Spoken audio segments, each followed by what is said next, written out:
Quarterback just under 6 foot, comes from the West Coast to New Orleans and does things with the Saints that nobody's ever done before. Obviously, I'm talking about Randy Mueller. Who'd you think I was talking about? What's up, guys? This is Mike Carney. This is Toy Cook. I'm Randy Mueller. This is Quinn Early. I'm Delvin Bro. I'm Alex Molden. I'm Jake Cup. And this is Life of a Saint. And this is Life of a Saint. And this is Life of a Saint. The Life of a Saint. Life of a Saint. Life of a Saint. And this is Life of a Saint. Whodat?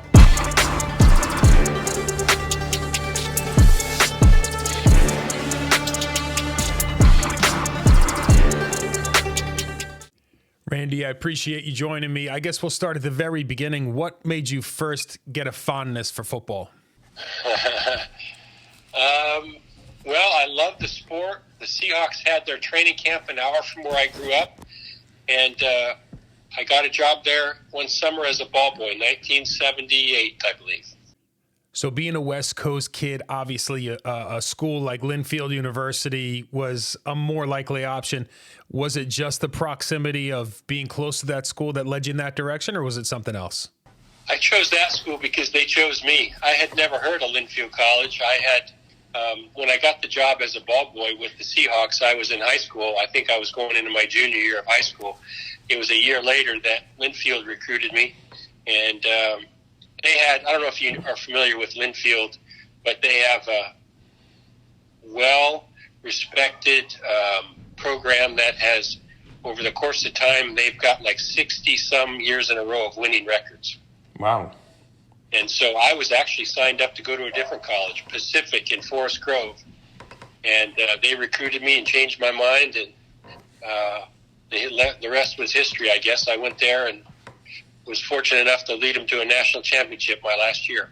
So while you were at Linfield, you end up getting a D2 championship. What was that like for you? It was awesome. It was a great year for me. I had missed the year before because I was the starting quarterback and broke my leg in the first game. Oh, jeez. So I came back for my senior year, and we really had a great team. And I was just fortunate to be the one at the controls. You know, I think they could have won it with about anybody. That's how good of a team we were. To achieve as much as you have in football, you've got to have a certain level of drive. Now, does that come from maybe coaching when you were younger, or is that something that's always been instilled in you? You know, I think I've always been a little bit driven, probably anal when it comes to that. I spent, my childhood, I didn't have a lot of time with friends or messing around. I spent all my time shooting baskets and lifting weights and hunting and fishing. That's what I did. So my dad was he's still alive. My mom passed, but my dad, very hard-working, blue-collar guy, and I guess I was lucky enough to get that gene in me. And I knew I wasn't the most talented, but I pride myself on outworking most of them, So Gotcha. I was always driven to it, and it's done well by me throughout my professional adult life, that's for sure. While you were in college, did you aspire to play in the NFL? I had worked 5 summers for the Seahawks by that time, and I knew there wasn't much use for a 5'11" quarterback in the NFL. So Gotcha. I think playing in Canada would have been something that I would have considered, but the Seahawks offered me a job before I even graduated full-time.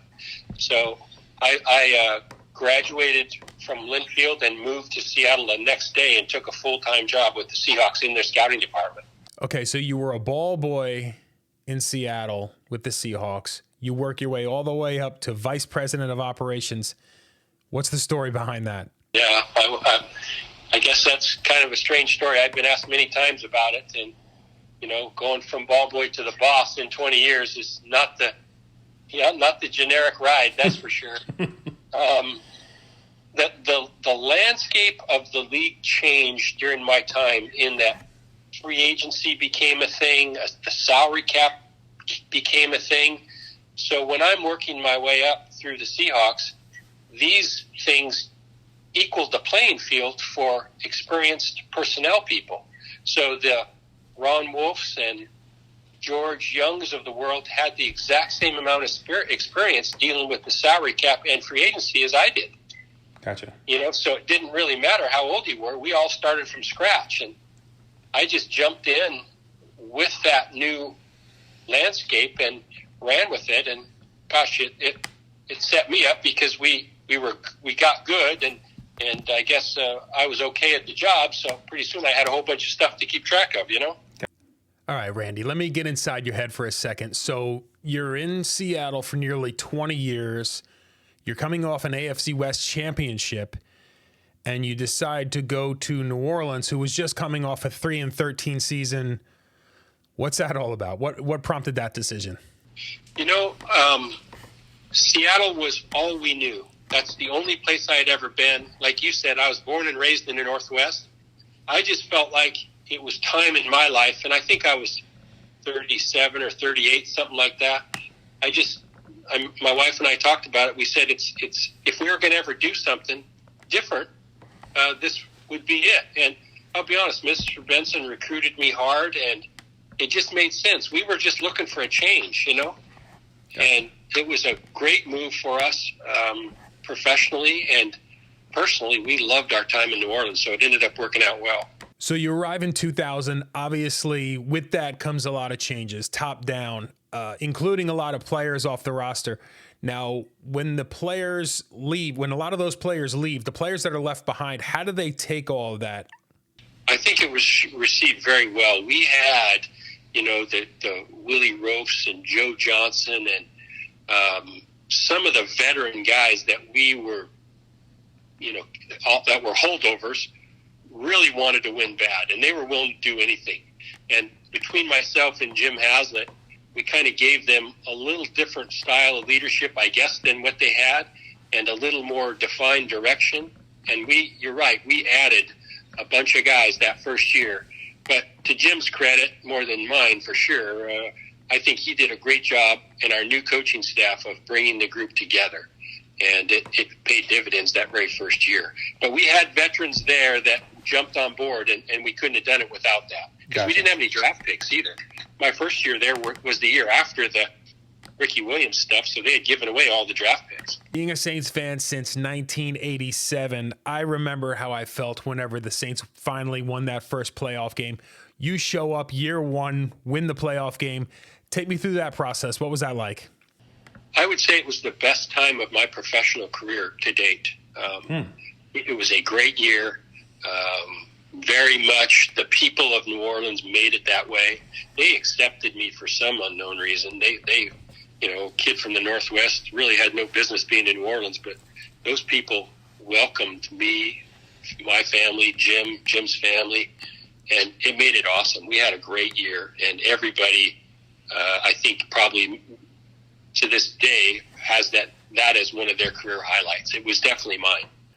Now, in that same year, the Saints award you with the 2000 Saints Executive of the Year. Is that kind of like the pinnacle of your executive career? I mean, I had built some playoff teams in the past, but I guess individually, yeah, that was voted on by your peers. So, yeah, that was nice. And what made it real nice is Jim was voted Coach of the Year, I think, the same year. Yep. So it was definitely a team effort, and to see people being rewarded because of it, you know, the players got rewarded, everybody got rewarded for that season, so it was nice. 2001, the Saints get off to a pretty fast start, but see the last four games kind of crumble and their playoff hopes diminish with that. What was that whole journey like from your vantage point?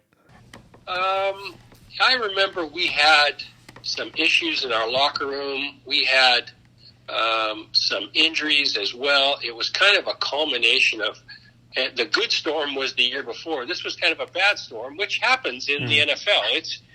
You definitely have to overcome adversity, but you have to figure out how to deal with prosperity too.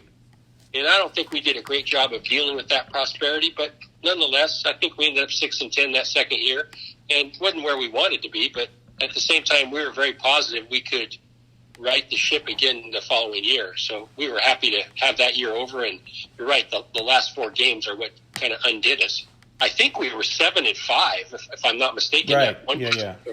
Yeah.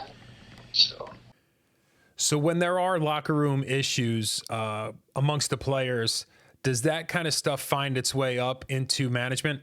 Well, usually they would find their way up, and I make it, that's just my style. I kind of know what's going on and have a relationship with the players and want to be involved in that. But, yeah, we had several things come up that year that were challenging for us to overcome. I thought we, had kind of set ourselves up for the following year so that those personalities and those people we kind of moved on, Mm-hmm. But anytime you have issues with your better players, sometimes those aren't easy to deal with. Now, I did read some things online that end of 2001, Ricky Williams gets traded, and apparently the Bensons didn't know about it, and that kind of led to some of the issues there. Is there any truth to that rumor? Totally false. Tom knew everything. Tom treated me like a son, and he was in the loop on everything we ever did. So I had heard that at one point after I had left about the fact that they might not have known, or he might. That's not true at all. He knew everything we were doing every day. Tom was in the office every day. Yeah, so part of my job is to keep him in the loop, and he definitely knew that. So that had no bearing on anything that came up after that, at least that I'm aware of. Now, 2001 was your final season in New Orleans. Was that parting mutual, or is that something that was kind of put on you? No, it wasn't at all. He had offered me a contract extension 2 weeks after the draft, and we had discussions about, because I was entering the last year. I had signed a 3-year deal when I got there. After 2 years, he wanted to extend, when I was happy to talk about it and extend. So he had made me an offer, and 2 weeks later, out of the blue, he asked me to resign. So, well, it wasn't mutual. I loved it there. My family loved it there. I was totally shocked by the change of events, and everybody in the organization was as well. Like I say, Tom had treated me really good up until that point, so I had no issue with him at all. So did ownership give you any kind of reason as far as why they wanted to move on? No, it's simple. He did not give me any indication. He just said we needed a different style, a management style. And I have no idea what he meant by that. We never ever talked about it before then or after. And obviously, when he asked me to resign, that's a firing, in my opinion. So I just gathered my stuff and was gone a few hours later. And I think just as shocked as everybody else. I mean, Gotcha. To go from executive of the year to, really having them on the right track to that kind of, almost, I would like to say it's knee-jerk, but there was nothing to knee-jerk about. So I have no idea. So I know you took 2 or 3 years off after leaving New Orleans before you got back into the NFL. Is the way that played out toward the end of your days in New Orleans, did that lead into your decision to kind of stay away from the game, or was there just not the right opportunity? I think it was the opportunity. I wanted to work, and the ESPN deal came up fairly quick. We had moved back to the Northwest, and ESPN reached out to me, and I did the TV and radio for them for 3 years, and I think I told somebody the other day, it might have been the best job I ever had. It was awesome. I could get on a plane and fly to Bristol for 3 days a week, and when I get on that plane to go home, I never thought about it. I'd never had a job like that where you could actually have a life and get paid. You can punch out. Yeah. Yeah. So, no, it was good, and I did that for 3 years until Nick got the Miami job, and he hired me in Miami after that. But I was actually at ESPN longer than I was at the Saints. And while you were working at ESPN, were you just looking for another opportunity to get back into the NFL? Yeah, without a doubt. I mean, I was only 42 years old, so I wasn't ready to walk away from the NFL. I had my 20 years in by then, but I knew always that I would come back in the NFL if I could, and I actually had a chance a couple years, or 1 year earlier, to go back to Seattle, and it just wasn't the right time and place for me. Mm-hmm. So when Nick came calling thereafter, it made more sense to me. 12 episodes up, 12 episodes down. Thank you, Randy Mueller, for your time. That's all we got for you today. Whodat to everybody. We'll see you on the next one.